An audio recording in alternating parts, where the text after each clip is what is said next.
Working on 3 jobs, is it worth it? I kept saying to myself na yung pag-work from home ko, na 3 yung trabaho, is reasonable or am I just punishing myself?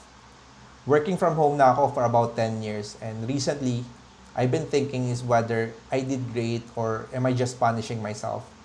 I earn 155,000 pesos per month working from home and I did it by doing 3 jobs. 1 full-time and 2 part-time jobs. I'm always working 50 to 60 hours per week doing these jobs and I say the money is there. But recently, I always ask myself whether is it worth sacrificing my health earning this much or should I slow down and think about doing less and earning less and not doing more?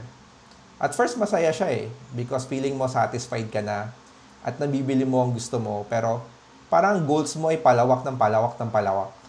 Kapag na-achieve mo na yung isa, gusto mo magdagdag pa na parang wala nang katapusan. Nung una, 50K lang ang gusto ko. Tapos, naging 100K at na-achieve ko yon. Tapos, naging 150K at na-achieve ko siya. Pero parang palala ng palala na wala ka ng ibang gagawin kundi itaas ang kita mo at wala ka ng contentment. Kulang na lang hindi ka matulog. Ikaw ba sa tingin mo? Ano ang mas better? Doing 6 digits na medyo hassle or doing less pero chill lang? Ewan ko ba? I'm looking for ways to lesser my workload. But there's a lot of opportunities coming up na ang hirap tanggihan. Kasi sobrang dati kong pinag-pray na marami akong work. And now this is a very good problem now. And I'm not saying I'm going to stop working on my jobs.